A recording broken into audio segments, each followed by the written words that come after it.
ওম Shri গুরুজয় spiritual জ্ঞান চ্যানেলে আপনাদের আবারও স্বাগত জানাই। আমাদের এই চ্যানেলের মূল উদ্দেশ্য বিভিন্ন মহাপুরুষের কথা মানুষের কাছে পরিবেশিত করা। তবে কোনো মানুষই ঠিকভাবে মহাপুরুষদের চিনে উঠতে পারেন না। তারা আমাদের জন্য যে কি করেন আর কি না করেন আমরা তা কখনোই বুঝব না। তাই স্বামী পরমানন্দজি বলেছিলেন, আমার জীবন এবং আমার কথা তো 16 আনা কখনোই মানুষ জানতে পারবে না, তবে যদি 1 আনাও পরিবেশিত হয় তাহলেই জগৎ কল্যাণ হবে। আমি ব্যক্তিগতভাবে না বুঝেই অনেক মহাপুরুষের কথা শেয়ার করি আপনাদের সাথে। যদি কোনো সময় কোনো ভুল ত্রুটি থেকেও থাকে সেটা সম্পূর্ণ আমার। যাই হোক, এবার আসি আলোচনায়। স্বামী বিবেকানন্দ এক জায়গায় বলেছিলেন, ভারতবর্ষ অধিক সংখ্যক মহাপুরুষের জন্ম দিতে গিয়েই এখানকার সাধারণ মানুষগুলো শক্তিহীন হয়ে পড়েছে। স্বামীজি এখানে কি বলতে চাইছেন? যখন মহাপুরুষরা খুব বেশি পরিমাণে জন্ম নেন তখন কি সাধারণ মানুষ শক্তিহীন হয়ে পড়ে? এই ব্যাপারটা সম্পর্কে বোঝাতে গিয়ে স্বামী পরমানন্দজি বলছেন, এখানে ব্যাপারটা কি হয় জানো তো? একজন মহাপুরুষ জন্মগ্রহণ করার পর যখনই আধ্যাত্মিক শক্তি লাভ করেন তখন তারা সাধারণ মানুষের কষ্ট, অজ্ঞানতা এসব দেখে প্রেমে কাতর হয়ে পড়েন, আর তখন বহুজন হিতায়ও নিজেদের জীবনকে উৎসর্গ করে দেন। ফলে তারা সঞ্চিত যোগলব্ধ বা যে কোনো প্রকারে লব্ধ আধ্যাত্মিক সম্পদ অকাতরে সাধারণের মধ্যে বিলিয়ে দিয়ে চলে যান। এইভাবেই পৃথিবীর আধ্যাত্মিক শক্তির সঞ্চিত ভাণ্ডার কমে যায়। উনি এই প্রসঙ্গে আরও বললেন, আমরা অনেক সময় অনেক সাধুদের দেখি সাধনা করছেন, কিন্তু তারা সমাজের বাইরে থাকেন, সমাজে খুব একটা আসেন না। অনেকের মনেই প্রশ্ন আসে, তারা কিসের জন্য এত সাধনা করছেন যদি সেই সাধনা দ্বারা মানুষের উপকারই না হয়? কিন্তু তারাও উপকার করেন। ওই যে স্বামীজি বললেন আধ্যাত্মিক শক্তি কমে যাচ্ছে, পৃথিবীর আধ্যাত্মিক শক্তির ভাণ্ডার কমে যাচ্ছে, এরাই সেটা বাড়িয়ে তোলেন। তাই এই প্রসঙ্গে পরমানন্দজি বলছেন, আবার অনেক সাধক সাধনার গভীরে ডুব দিয়ে আধ্যাত্মিক ভাণ্ডারকে বাড়িয়ে তোলেন পরবর্তী যোগ্য উত্তরসূরিদের জন্য, যারা সঠিকভাবে সেটাকে কাজে লাগাবে। এই কারণে যে সমস্ত সাধক নিবৃত্তে সাধনা করে চলেছেন তারা কেউ কম নন। এরা সবাই একজন দধিচি। মানুষ জানতেও পারে না এরা সমাজের জন্য, মানুষের জন্য নিজেদের জীবনকে কিভাবে উৎসর্গ করে চলেছেন। তবে একযোগে প্রায় সকল মহাপুরুষই বলেছেন, কলিযুগে নামেই মুক্তি, নাম করে যাও, নাম ছাড়া গতি নেই। কলিযুগে মানুষের অল্প আয়ু, সাধন ভজনও ঠিক হয়ে ওঠে না, তাই এই যুগে নাম। তবে এই যে কথাটা বলছি, এই যুগে নাম, এটা কলিযুগ। এরকম হাজারো বই পড়া কথা আমরা বলে থাকি, কিন্তু এর গভীরে যে অনেক অর্থ আছে সেটা আমরা হয়তো অনেকে অনুধাবন করতে পারি না। আজকের আলোচনায় আমরা এই বিষয়ে আলোচনা করব। স্বামী পরমানন্দজি কথা প্রসঙ্গে বলছেন, প্রথমেই জানতে হবে কলিযুগ বলতে কি বোঝায়, কোন দিন বা কোন ক্ষণ দিয়ে কলিযুগের সময়কাল নির্ধারণ করবে, আর সত্য, ত্রেতা, দাপর এগুলোকেই বা কী করে নিগড়ে বাঁধবে। অনেক পণ্ডিত মাথা ঘামিয়ে কিছু তথ্য দিয়েছেন, কিন্তু তার সারবত্তা কী আছে? আচ্ছা, সত্য বা ত্রেতা বা দাপরে কি অনাচার, অধর্মাচার, অন্যায়, অশান্তি ছিল না? সামান্য কারণে মহাযুদ্ধ হয়েছে, রাজবধূকে প্রকাশ্যে উলঙ্গ করার চেষ্টা হয়েছে, রাজবধূদের বা রাজকন্যাদের অন্য রাজারা জোর করে তুলে নিয়ে গেছে। ঘটেনি এসব? সত্যযুগে মানুষ বিক্রি হতো। হরিশ্চন্দ্র স্ত্রীপুত্রকে বিক্রি করেছে বা নিজে বিক্রি হয়েছে, এগুলিকে কি বলবে? আর বললাম তো এসব রাজ পরিবারের ইতিহাস। তাহলে সাধারণ আমজনতার জীবনের মান কীরূপ ছিল ভাবো একবার। সাধারণ মানুষের জীবনযাত্রার কথা ইতিহাসকারেরা বা পুরাণকারেরা মানুষের গোচরে আনেইনি, কিন্তু তা না আনুক, আমরা ওই ঘটনাসমূহ পর্যালোচনা করে একটা ধারণা পেতে পারি। তাই বাবা, কোন মানদণ্ড দিয়ে কলিযুগ বিচার করবে? সবসময় পৌররা, বৃদ্ধরা, সংরক্ষণশীল ব্যক্তিরা তাদের সময়টাকেই ভালো ছিল, আর বর্তমানটা খারাপ, এইরূপ বলে থাকে। কিন্তু সেটা যুক্তিযুক্ত কি? অভিব্যক্তির বা ক্রমবিকাশের ধারা ধরে পৃথিবীগ্রহ এগিয়ে চলেছে পারফেকশনের দিকে। ফলে খারাপ হবে কেন? যত দিন যাবে ততই ভালো হবে। উনি আরও বললেন, আমি নৈরাশ্যবাদী নই, আমি নিত্য বর্তমানে থাকি, বর্তমানের পূজারী। ফলে বর্তমানকে ভয় পাই না, বরং আলিঙ্গন করি, কারণ জানি বর্তমানই ভবিষ্যতের রূপকার। যার বর্তমান ভালো হবে তার ভবিষ্যৎ অবশ্যই ভালো হবে, তার অতীত যাই হোক না কেন। এই সহজ সূত্রটা রয়েছে বলেই তো পৃথিবী এগিয়ে চলেছে সম্মুখপানে। আমি দেখেছি মানুষের মধ্যেই এই 4টি যুগের প্রভাব রয়েছে। যে মানুষ তার চেতনার যে অবস্থায় রয়েছে সেই অনুযায়ী সে কোনো না কোনো যুগে রয়েছে। যে কলমশ বা কলুষতার অন্ধকারে রয়েছে সে কলিযুগের লোক। সাধুসঙ্গ বা সৎসঙ্গের ফলে মানুষের যখন বিবেক জাগল, সভ্যতার পথে পদক্ষেপ শুরু হলো, তখন সে দাপরের লোক, অর্থাৎ দ্বিপদ প্রাপ্ত হয়েছে। তারপর সত্যবোধের জন্য যখন তার জীবনের সংগ্রাম শুরু হলো, তখন সে ত্রেতার লোক। তারপর সংগ্রাম অন্তে জীবনে যখন সত্যবোধ হলো, তখন সে সত্যযুগে উপনীত হলো। সুতরাং একটা মানব জীবনের মধ্যে 4টে যুগ আসতে পারে।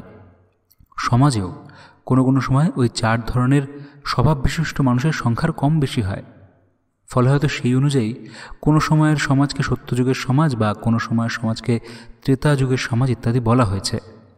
তবে এটা জানবে, ব্যক্তিকে কেন্দ্র করেই সমাজ, তাই ব্যক্তি এখানে প্রধান। ব্যক্তি যদি সত্যযুগে অবস্থানকারী সত্যদ্রষ্টা বা তুরীয় স্বভাবের অধিকারী হন, তিনি মহাপুরুষ। ব্যক্তি যদি ত্রেতার প্রভাবে প্রভাবান্বিত হন, তাহলে তিনি সত্যপ্রধান বা বিবেকপরায়ণ সত্যনিষ্ঠ সাধক। যদি সে দাপরের অর্থাৎ রজপ্রধান হন, তাহলে সে ক্ষত্রিয়োচিত আচরণ করবে। প্রতিযোগিতা, প্রতিদ্বন্দ্বিতা, সাহস, বীর্য প্রকাশ ইত্যাদি তার চরিত্রের বৈশিষ্ট্য হবে। আর ব্যক্তি যদি কলিহত হয়, তাহলে সে তমপ্রধান অর্থাৎ আলস্য, জাড্য, প্রমাদগ্রস্ত হবে। এদের চারিত্রিক বৈশিষ্ট্যে সংযম, নিষ্ঠা, বিবেক, বৈরাগ্য এসব একদমই থাকবে না। বিবেক বৈরাগ্য না থাকায় এরা জ্ঞানযোগের অধিকারী নয়। আবার সংকল্পের দৃঢ়তা, সহিষ্ণুতা, সংযম না থাকায় এরা রাজযোগের বা কর্মযোগের অধিকারী নয়। তাহলে বাকি থাকলো ভক্তিযোগ। মহাপ্রভু শ্রী চৈতন্যদেব যখন নবদ্বীপে শরীর নিয়েছিলেন, তখন বাংলাদেশে প্রচণ্ড তমগুণের প্রভাব ছিল। মহাপ্রভু ঠাকুর শ্রী রামকৃষ্ণ এরা হলেন সাক্ষাৎ ভগবান। প্রকৃত আধ্যাত্মবিজ্ঞানী এরাই। কারণ তার জগতে কার কী অবস্থা আর কাকে কীভাবে তুলতে হবে, রাখতে হবে, তারা ছাড়া আর কে অত বেশি জানেন? বা কার কি সে ভালো হবে, কি বিধান দিতে হবে, ওদের মতো কে পারেন? আপনি আচরি ধর্ম জীবেরে শেখায়, এই নীতি অবলম্বন করে মহাপ্রভু কলিহত জীবের জন্য বললেন, কেঁদে কেঁদে হরিনাম কর। তারপর তিনি তা কেমন করে করতে হবে এবং করলে কি হবে তা দেখিয়ে দিলেন।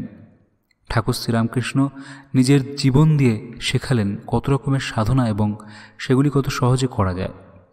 কিন্তু মানুষ মহাপুরুষের জীবনটা নিল কি? ওদের শিক্ষা কিন্তু সবসময় জীবনমুখী হয়, তাও নিতে পারল না।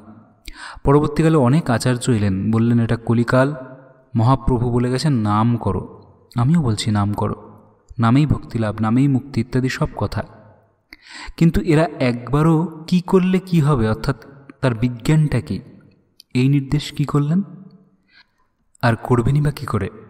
নিজেদেরই ধারণা হয়নি।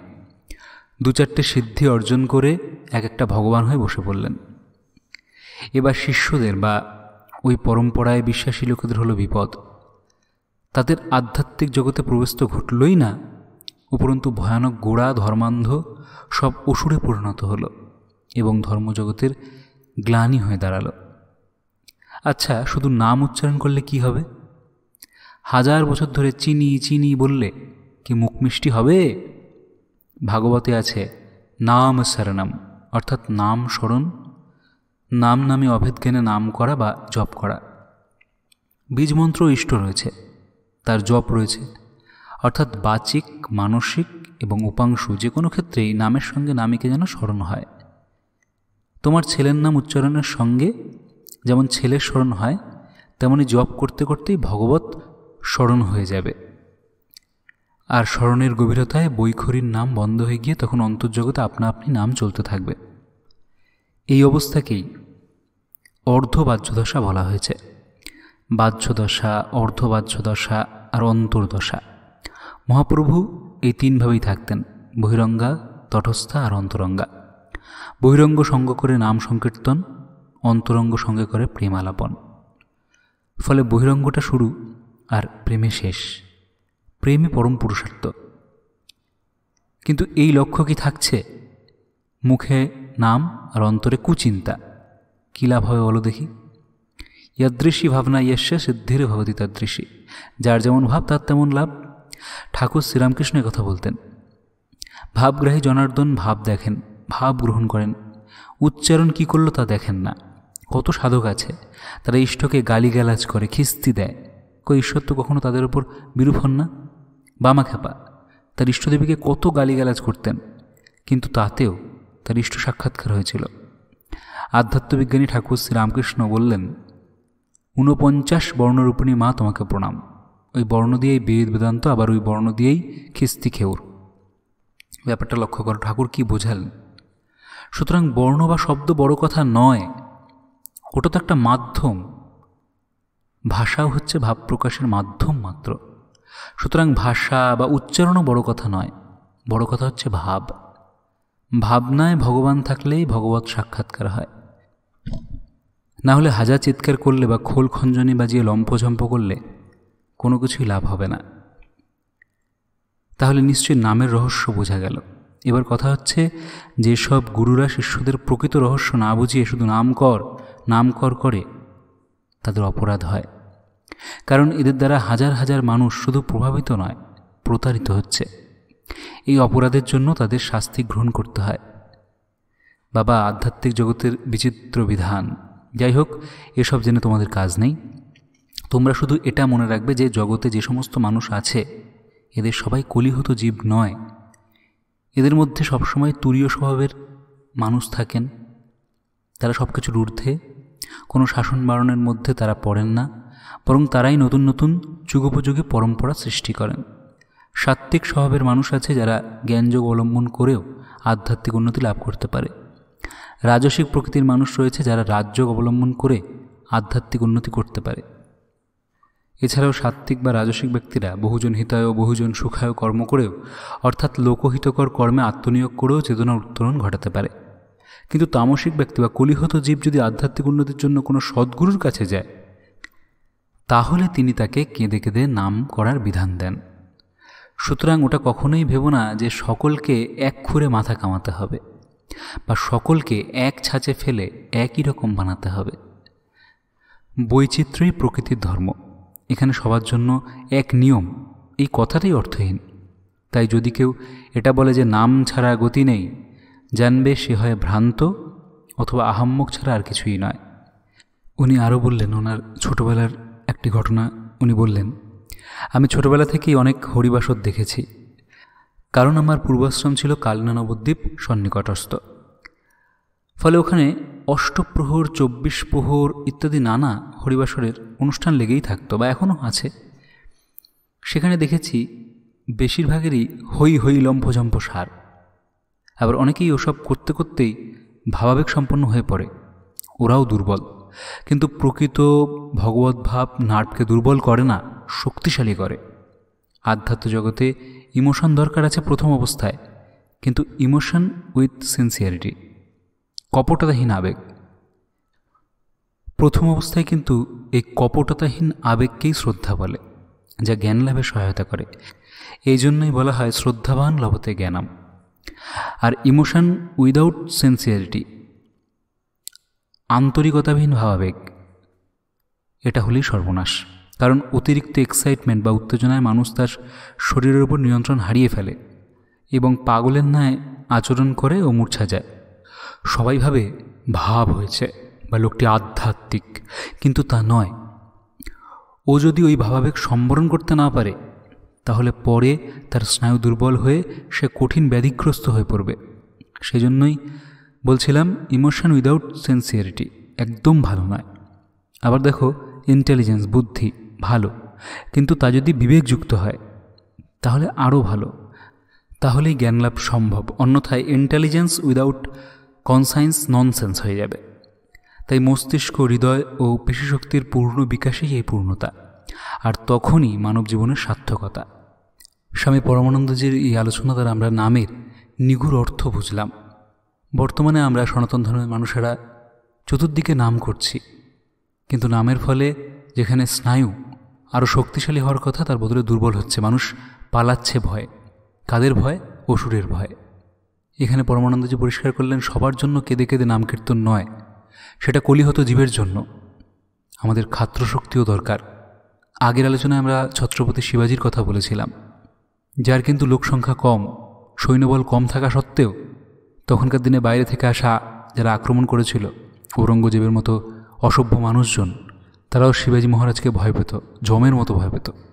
ঠাকুর শ্রী রামকৃষ্ণদেবের শিক্ষা, স্বামী বিবেকানন্দের শিক্ষা, স্বামী পরমানন্দজির শিক্ষা, এরকম মহাপুরুষদের শিক্ষা ঘরে ঘরে পৌঁছে যাক, এটাই আমাদের লক্ষ্য। ভিডিওটি অবশ্যই শেয়ার করবেন, প্রত্যেকের সাথে শেয়ার করবেন।